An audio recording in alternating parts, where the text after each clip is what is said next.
So, I like to start at the beginning. And you told me that you were born in Cameroon. Yes. So, just tell me a little bit then about how your first early years were, and then move into your education. In Cameroon. In Cameroon. I was born in a family of, my father was in the army, and a family of 7 kids. I'm the number 4? No, 3? Who's counting? 6 girls and 1 boy. Yeah. And we used to move from a city to another city because my father. So when you are in the army, you cannot stay more than 3 years in a city. So my life was always moving from a city to another city. So I didn't have any real attached with people. But I was born in a very, very happy family, a very joyful family.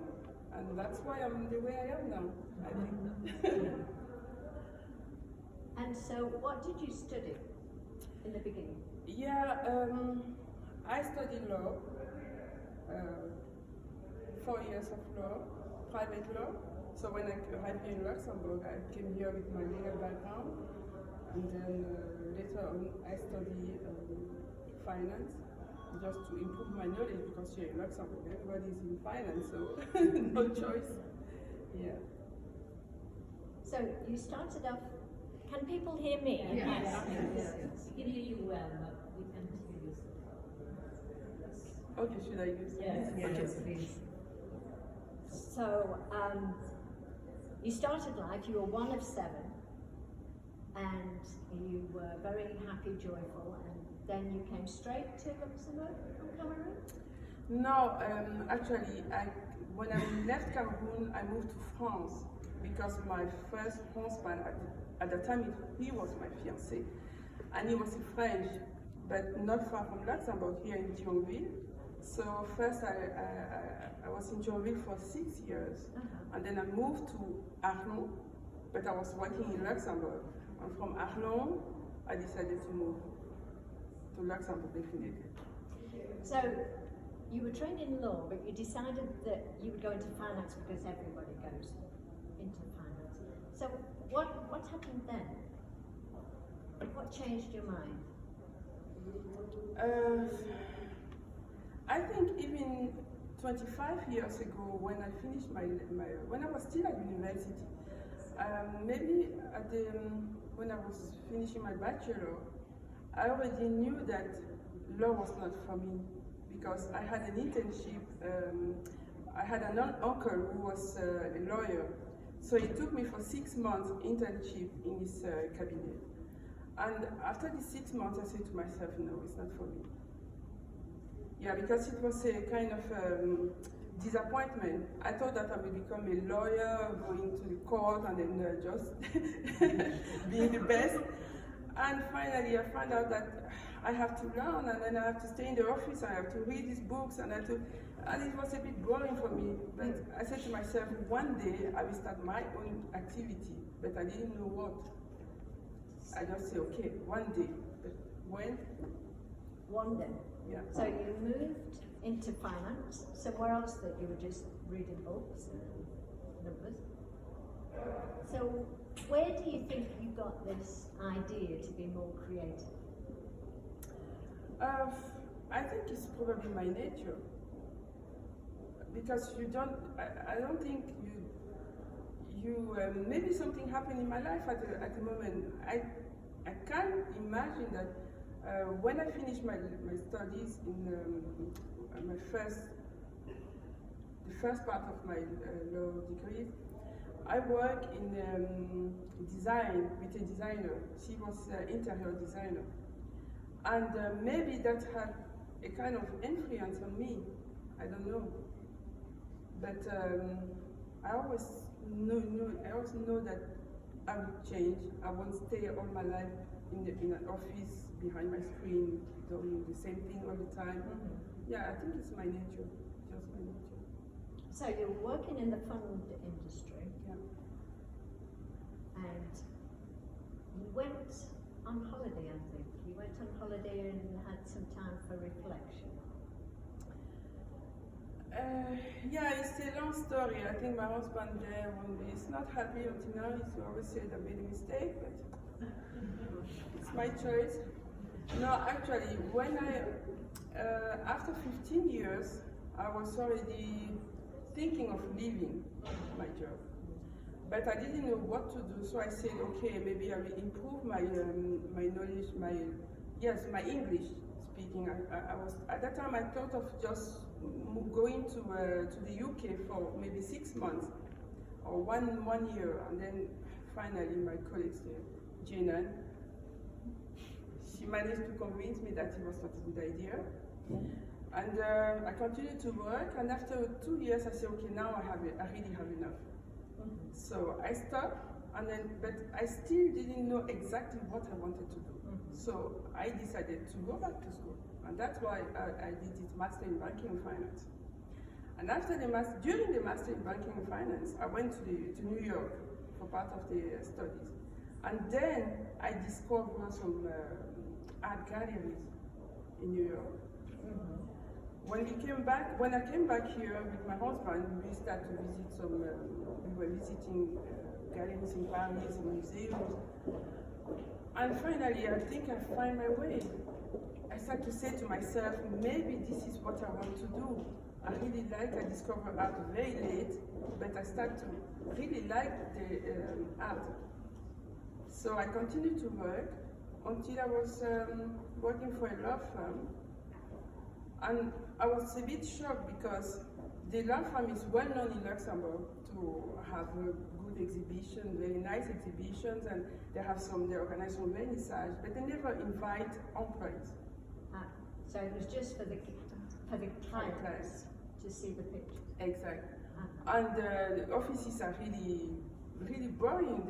No real artwork in offices for employees. You know? When you go to meeting rooms, it's very nice. And then I used to organize board meetings. So taking clients to meeting rooms, they were, oh wow, the company is great. And then just go behind, and you will see what is behind. So they don't give a shit about the employees. Yes. So I was going to the vernissage. I was in the meeting rooms with clients, and it was very nice. And when I was in my office looking like this, I said to myself, my God, we are the one working for the company. We are the one producing, giving our time and then our energy, but they really don't care about us. So I started to say to myself, you have nothing to do here. You have to do something for the employees. But how to do it, I have no idea. Until one day we went to New York, and then I discovered one gallery in particular. I said to myself, no, now you know exactly what you want to do. You have to take these artworks, you have to go back to Luxembourg and try to bring this art in the office for the employees. Just to help them to change their minds from time to time. And I think that was really the click. Yeah. And I know that when you and I were talking before this, you said something that was probably what I thought as well. You know, art's just for rich people. I don't remember the first time my husband, when I met him, he said to me, oh, let's go to Paris for a weekend. I said, okay, great. And then he said, but maybe we visit a museum. I said, oh my God, what? Museum, this is for rich people. In Cameroon, we don't have that. No. If I'm in Paris, it's just for the shopping. And then he said, what? I said, no. What to do there is boring. We just, okay, we'll be in a museum and then we're looking at art and then what? He said, no. I think you have a very bad idea of that. Let's go and then you will discover. I said, okay, just to please him. I said, okay, let's go. And then finally I said, oh, it's not too bad. Why not? And then we visited a second museum.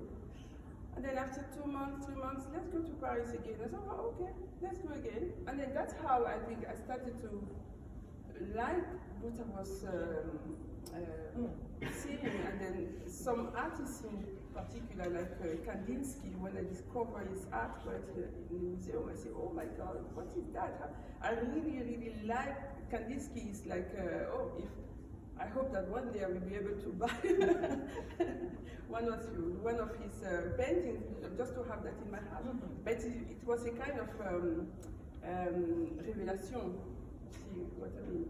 Yes. Yes, and then we started to, when we were traveling to North America, to everywhere, we were just going and say, okay, no shopping, just art gallery, no shopping, museum. And that's how really, really I started to really like art. Yes, this is how your passion Yeah.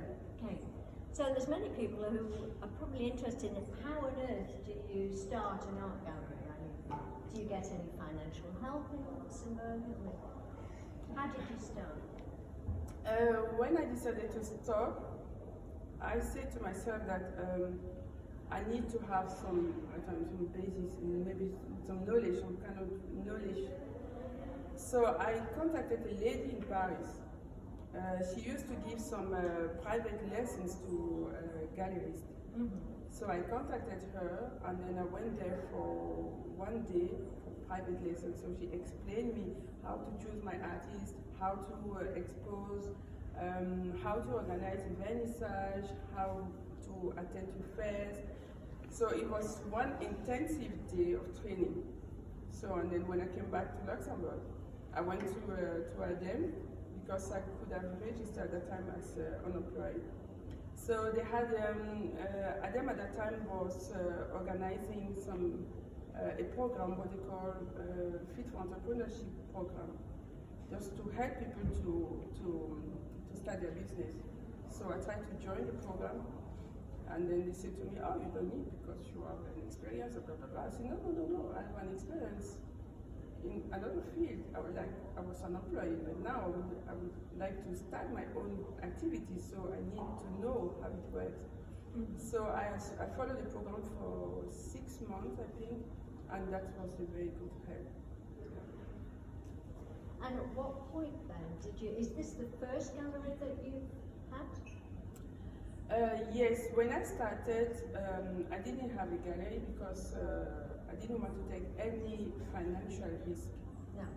And you know that in Luxembourg, to rent a place could be very costly. So I decided not to take that risk and to start to expose in companies. So I first tried to negotiate with companies like Ketertil, because they have a very nice office in Belval with a very nice place, like a gallery. You can even use it like a gallery. So I was exposing, organizing exhibitions in offices until Casino.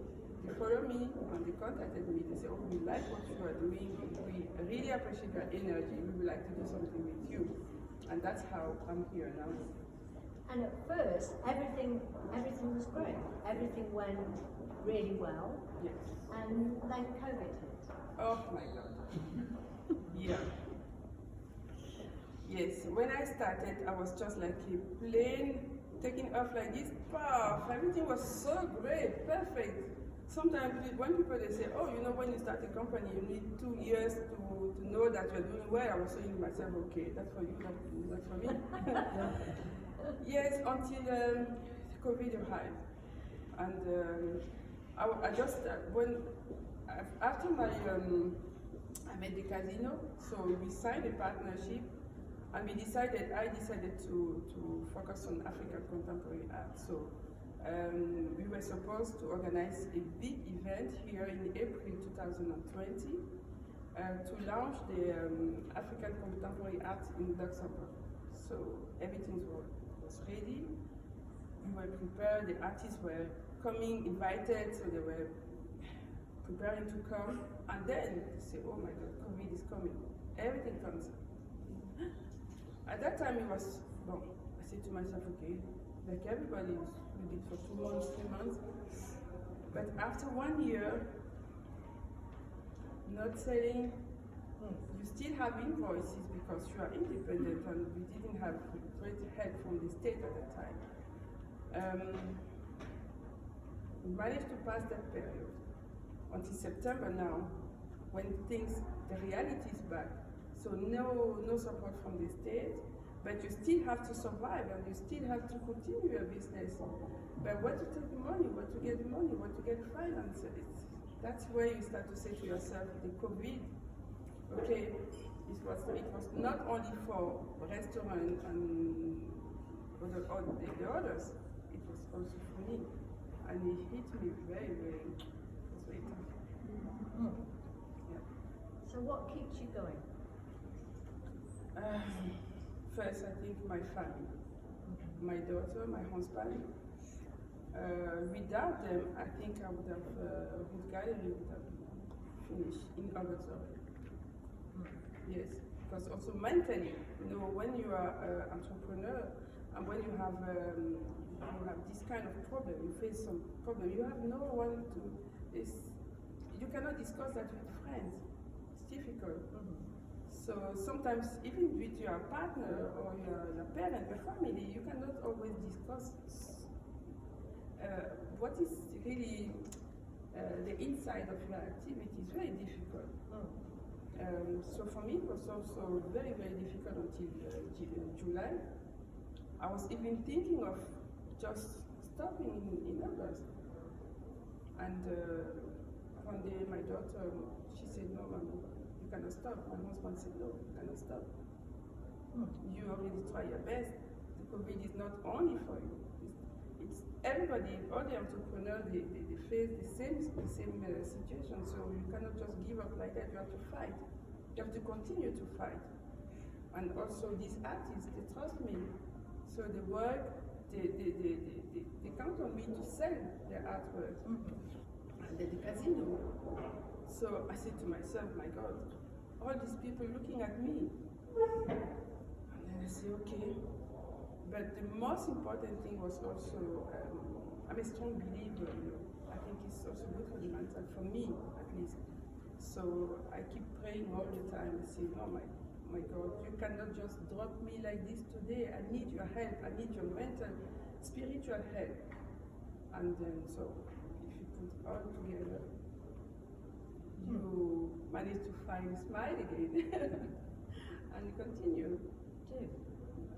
We're all here tonight, and actually one part of your story that I really love. Your name is Ruth. Yeah.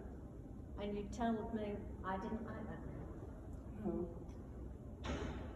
Why is this the Ruth Gallery? Yeah, that's a good question. I was a very difficult teenager. When I was a teenager, my God, I was so difficult with my parents. I was always up. I wanted only to go to party, but I was good at school. That's a good point. But other than that, and my mother was so tough, I hated her. Oh my God. I didn't want to talk to her. I didn't want to see her. She was just a bad woman. She was, until I was pregnant when I was finishing my studies at university, and my father was so unhappy because it was a big disappointment for him. So he didn't want to see me during my pregnancy. And I've seen my mother coming every day, supporting me, crying until I gave birth. She was there for me. And one day I look at her and then I say to myself, my God, this is really what's the meaning of being a mother? Oh, how cruel you can be. You hated this lady all your life. And now she's the only one here to support you. And your loving father just ignore you completely. So I said to myself, okay. I think it started to turn in my head. And my mother's name was Ruth. And my first name is Ruth, so I have Lova and Ruth. So I said to myself, okay, now you have to respect your mother. Unfortunately, she died very early. 3 years after I gave birth. But during these 3 years, we were very close. And when she passed away, I said to myself, okay, now it's time for you to know who was your mother. And after that, I told you, I'm a strong believer. So I opened my Bible. I say, okay, it's time for you also to know who is Ruth in the Bible. And after reading the story of Ruth, I said to myself, you have to be Ruth for yourself, but also for the others. So I decided to take the name. And when I started, I was looking for a name. One day I said to my husband, oh, now we start an activity. I don't know which name. And he said, oh, it's maybe time for you to use the name Ruth. Yeah. It's time.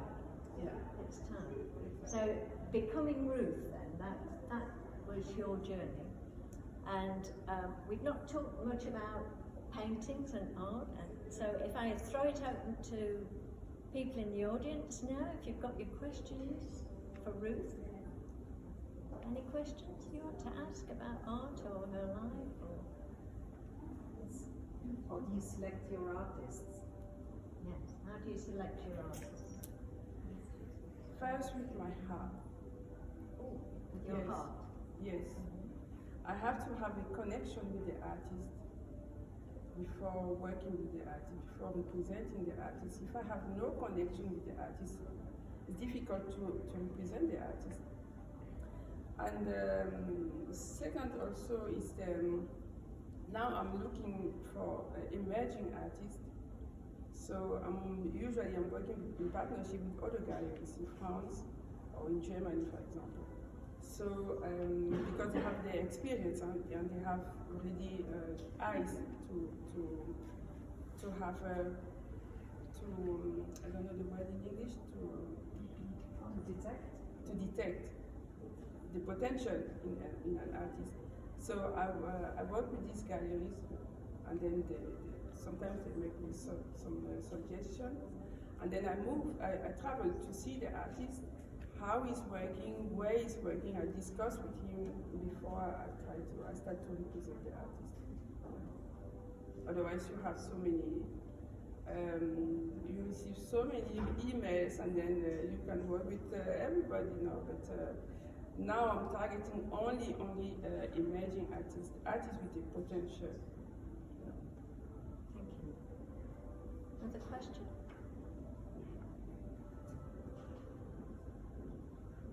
No? What are your plans for the future? Plans for the future? My plan for the future is to take my artists as far as possible. So for now, I'm taking them to international fairs, art fairs. So we were in Brussels last month. So we are going to Amsterdam next week, and then to Hamburg. And I hope in 2022 I will be able to take them to Paris and New York, or maybe Singapore and Hong Kong. So if one of my artists becomes top one, I will be very happy. So I'm trying to detect really emerging artists from Africa, as now the gallery is really focused on Africa contemporary art. So I hope that I will be able to take them very, very far. And you mentioned before that you might have another gallery closer to the centre of Luxembourg, maybe. Yeah, I think it's okay. Here I have a nice place for exhibition. It's very nice, but I think it's already time for the gallery to have another gallery somewhere where people can see all the artists we have. We can expose them at the same not place. Just one. Yeah, not just one. Exactly. So hopefully that in 2020 next year we will have another place. Gallery we have a place in town. No, but not in the center. I don't like the center, but somewhere out from other than Mondorf. And did you have a question? Yes. For customers, if you walk into an art gallery and you're interested in a piece How would you advise, for example, anybody of us to buy which art?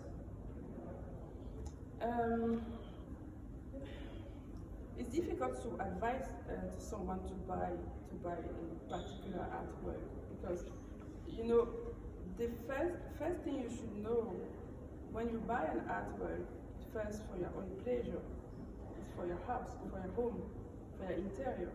So it should fit with your interior. So I cannot just push you to buy an artwork because it's good, even if the artist is very good. But first thing you have to say to yourself that this is what I would like to have, I like it.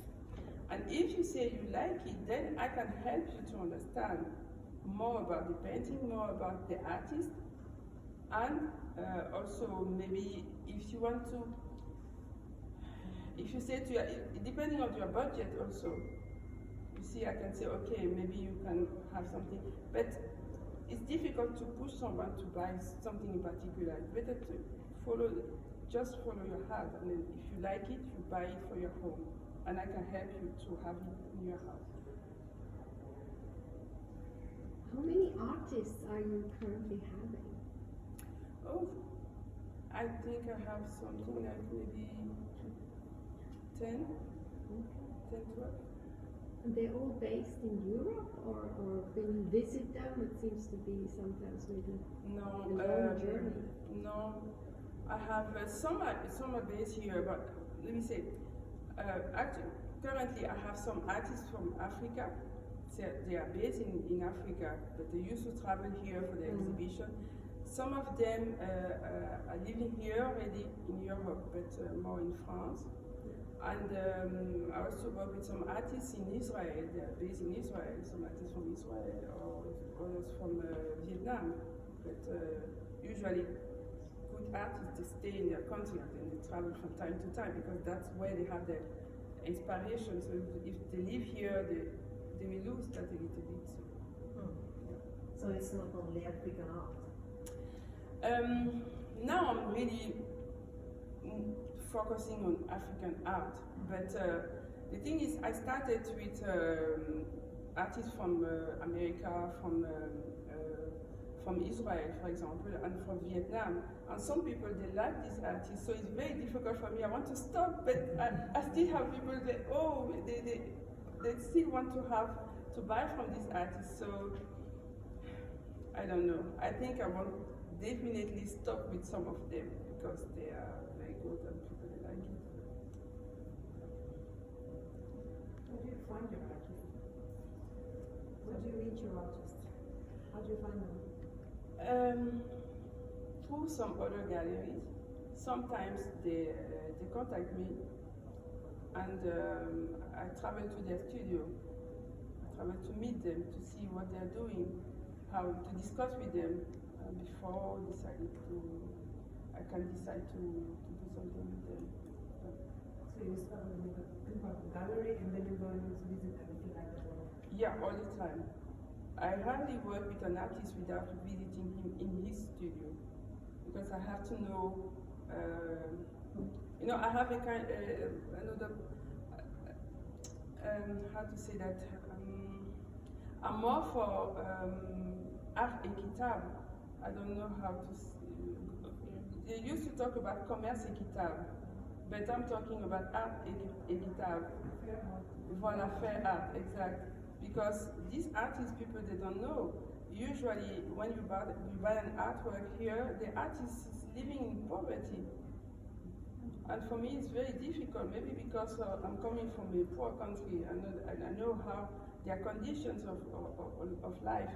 So that's why I want to go and meet the artist in his environment to see how he's working, to be able to sell and to share with him, to share the profit with him. But I want the artist to live from his work. Thank you. I'm going to stop it here because I know we started a little bit late. So what I was hearing was your resilience, your heart, buy with your heart. Your values are very clear. I can hear how you manage to change, you educate yourself, you move on, and I can hear the support of your family, particularly your husband. You mention him a lot. And I know that we're going to move into groups and think now about our own personal development, our own professional development. And somebody is going to introduce that and explain it. Yes, that's me. That's you. Okay.